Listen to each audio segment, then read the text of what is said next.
Bwana alipomwona alimwonea huruma, akamwambia usilie.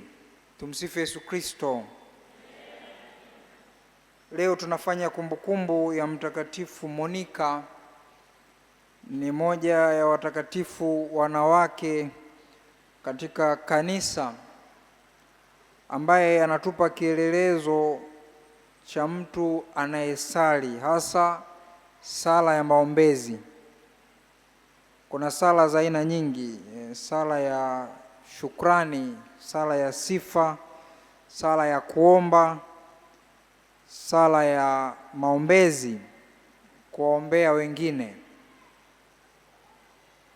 Na hilo linakamilika kwake pale anapotolea muda wake na maisha yake yote kwa asilimia kubwa kumwombea mwanaye aweze kubadilika, kuongoka na kuwa mtu wa mfano. Tukikumbuka kwamba Agustino katika mapokeo na historia tunaambiwa alikuwa ni kijana mwenye akili na uwezo mkubwa, na hivyo alihangaika katika kutafuta ukweli.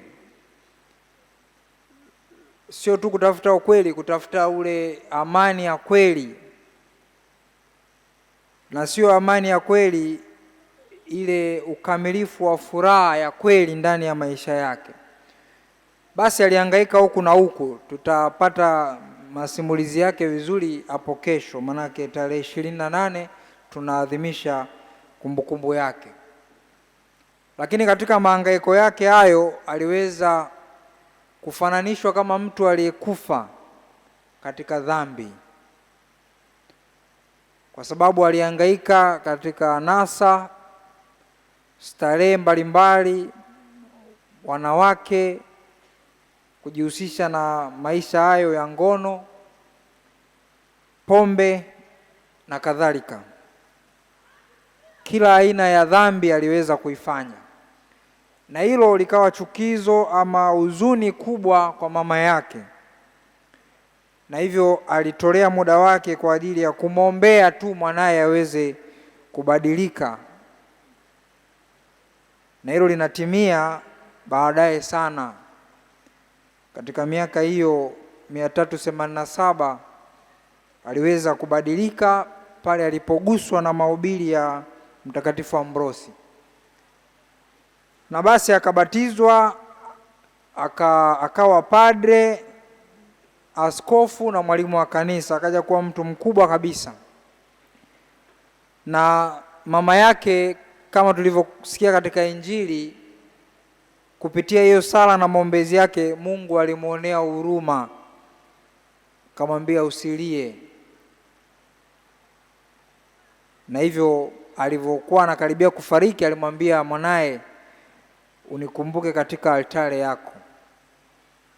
Unapokuwa unaadhimisha misa unikumbuke. Kumbe tunaona umuhimu na nguvu ya sala. Wakati mwingine sio kujiombea sisi, kuwaombea wengine. Tunapoombea wengine wakabadilika na kumfuata Kristo, tunaweza tukajipatia neema na baraka pengine zaidi kuliko hata tunapojiombea sisi tu. Kwa hiyo tunaalikwa katika maisha yetu ya ufuasi kutenga muda kwa ajili ya sala ya maombezi, kuwaombea wengine. Jambo la pili, tusikate tamaa ama tusimkatie mtu tamaa. Pengine una mtoto wako, ndugu yako, mdogo wako, kaka yako ambaye amekuwa chukizo na huzuni kwako. Kristo anakuambia usilie, usiwe na huzuni kwa sababu yake. Pale ninapopiga magoti na kumlilia, Mungu atamgusa na kumbadilisha siku moja. Hivyo usimkatie tamaa, endelea kusali ukimwomba, Mungu atamwokoa. Na wokovu huu ambao atawaletea hao ndugu zetu, kama ni mtoto wetu, kama ni kaka yako, dada yako, mwisho wa siku atakuwa ushuhuda kwa hilo tendo la sala ulofanya, na habari hiyo itaenea kote kwamba huyu alikuwa hivi, sasa amekuwa kiumbe kipya. Kumbe katika adhimisho la misa siku ya leo, tunaposali misa hii kwa kumbukumbu ya Mtakatifu Monika, tumpelekee Mungu maombi yetu, dua, sala zetu, kuwaombea wale wote ambao tunaona kwa akili na uwezo wa kibinadamu hawawezi kubadilika na kumgeukia Mungu. Tuwalete hao katika Ekaristi Takatifu, tuwakumbuke katika sala. Tumsifu Yesu Kristo.